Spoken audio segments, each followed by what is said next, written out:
Hi, ladies and gentlemen. Good morning, good afternoon, good evening.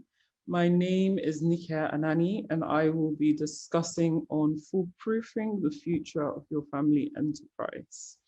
This is a pre-recording, as unfortunately I am not available for the live conference. However, I do believe that this will be very useful for you. Should you have any queries, questions, comments, feel free to contact me directly so we can have a conversation. So I'll start off with a story to highlight why this is important. Why is it important that we foolproof the future of your family enterprise? A few years ago, a friend of mine's father died prematurely. He had a terminal illness that killed him within 6 months. My friend was in her mid-20s at the time and was obviously devastated. Beyond having to grieve the loss of her father, who she was so close to, she was in a precarious situation where the family's financial security was wiped. Her father had been the breadwinner, and no one really understood how to run the family business. In addition, his assets were not very well protected, and people claiming to be his children surfaced an alleged ownership to his properties, leading to a legal battle. My friend, she was the oldest in the family. Luckily, she was financially independent, but her two younger sisters were in the UK at the time. They were in university. And so herself and her mom now had to shoulder the heavy financial burden of paying for their international school fees. Her reality changed overnight. Going through that, watching my friend deal with both grief and anxiety for her future at the same time, it pained me dreadfully. And I'm guessing you might know a version of that story, as it is so prevalent on the African continent. The business was not able to withstand the death of the founder, a scarily common phenomenon this side of the world, where only 2% of Nigerian family businesses will make it past generation one, compared to 33% globally. The irony is that my friend's dad's death was my awakening. It was my wake-up call to want to see more, to want to see more resilient family enterprises on the African continent. A resilient family enterprise, it will not collapse as a result of death, incapacitation, economic shocks, change in regulation, or technology. It may be thrown off course for a little while and may have to course correct. However, it will withstand whatever adversity it faces. So today, that's what we'll be talking about, is how can we foolproof the future of your family enterprise? A lot of what I will share with you are lessons learned through my personal journey as a business owner, through both triumphs and trials. Why is this important? Protection from poverty. I'm from Lagos, Nigeria, and unfortunately, Nigeria is the poverty capital of the world, now with over 88 million people living on less than $1 a day, with over 50% youth unemployment rate. And so, academic degrees are no guarantee of financial security or earning power. Beyond robbing one of financial capacity, poverty also has a mental impact. It robs one of one's mind. It robs one of one's time. It robs one of one's dignity. It's important that we're able to empower ourselves, to free ourselves from this plague of poverty that is such a reality on the African soil. We lack a safety net.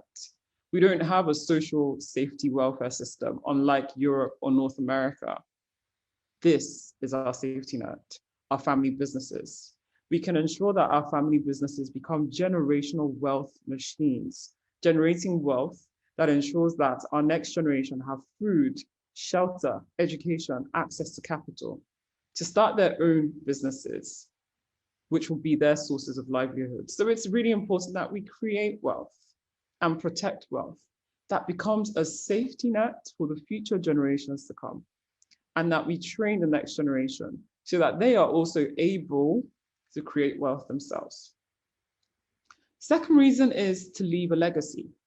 So beyond promoting multi-generational success, it's really about who is Africa and does the world really know who she is, right? I remember watching Chimamanda Adichie's speech on TED Talks years ago when I was in university, and it was titled The Danger of the Single Story. And it really resonated with me. It resonated strongly with me. The world does not know Africa's views on so many arenas of life, and it is our responsibility to showcase who we are by exporting our ideas, our culture, entertainment, goods and services to the global stage. Family businesses, I believe, are a great vehicle to do that. Also, not only exporting across space, passing down across time. Family businesses are really good at passing down family values, which speak to this is who we are, and this is how we do things. And these are passed from generation to generation. So our businesses can become vehicles to both export to the global stage and pass down from generation to generation our culture, our legacy, our heritage. The third reason why this is important is that affluence creates access. Wealth opens doors. It is an enabler to making an impact on a global stage. I believe that we are a global village and we have to think on a global scale. So protection from poverty is one reason why we should care, but more importantly, giving your children, your grandchildren, a starting point to soar. That's the ultimate goal. You know the common saying, may the ceiling of this generation be the floor of the next. That's our aspiration. And we're creating an enabling environment for that so that next gens have privilege. They can use their access, their knowledge, their financial capital to make a positive impact on the world in a world that so desperately needs leaders in action. Who am I? I'm a family business insider. I'm sure you might be wondering more about me. I live and breathe family business. So the story is that my parents started off our first business in the family the year I was born. And so entrepreneurship has always been in my life all my life. I relocated to the UK at the age of 9. So I went to university in London. I worked in corporate for a few years, but found myself coming back to Nigeria to discover myself. I then worked in my father's businesses for going on 10 years now, rose through the ranks as a next gen. And along that journey, decided to start helping and working with other families, bridging the gap between generations and family firms through succession planning so that we can build resilient family enterprises that will withstand the test of time. I'm also a co-founder of African Family Firms, which is a non-profit community of business owners across Africa and the diaspora. So I've taken you very high in the sky and sold you a dream. And a lot of you might be like, Nikia is just, she's an idealist. She's not on this planet. She doesn't know what the realities are that we face. I do know. I'm a business owner myself. Like I said, I also face these issues. In this hour, we're facing a need to diversify urgently, but we are in a completely disrupted world. COVID-19 is a storm that has had a really disruptive effect. And a lot of us have seen declining revenues, profits, cash flows.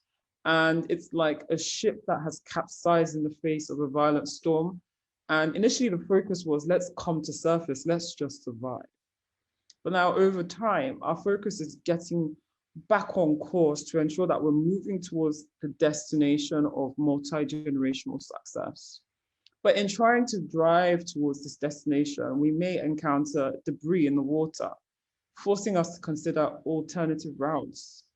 We are looking to diversify the family business urgently, considering other products and services, platforms and paradigms to identify new opportunities that are viable in this changed world, so we arrive at our destination of financial security. But the trouble is, the world is so fast moving. A week is like a month. A month is like a year. And this high level of uncertainty makes it difficult to pinpoint opportunities and to plan to pursue these accordingly. Not only have our businesses been disrupted, but our lifestyles have been disrupted, such that we are time poor, overwhelmed, distracted, so we don't give sufficient time and attention to truly diversifying. Charles Darwin is quoted to have said, "It is not the strongest of species that survives. It is not the most intelligent that survives. It is the one that is the most adaptable to change." And change we must to survive in these turbulent times. We may see where we want the family business to go, but unsure precisely how to get there. It's one thing to identify a strategy. It's another thing to implement such that we see impact. It can be a challenge to get staff who may be used to doing the things in an old way to adapt. How do we lead remotely, ensuring that we're maintaining culture? But we need everyone to get it so we can implement this and see an impact. Transformation is hard. Reinvention requires transformation of self and also transformation of a business, which requires leadership. The old leadership comes from an old English word meaning going before as a guide. And as a leader, not only are you going before your organization as a guide, you're also going before yourself as a guide, persuading yourself, keeping yourself accountable so you can navigate the ship of your business. But we must reinvent if we want to leave a transformational legacy. A legacy that means not only financial security for your family, but also leads to a transformed world. Thank you so much. If you'd like to get in touch, you may find out more information on me on my website, www.nikianani.com. There, my email address is there, my social media, my podcast. I appreciate we've gone through a lot of content and you might have some questions, so thank you.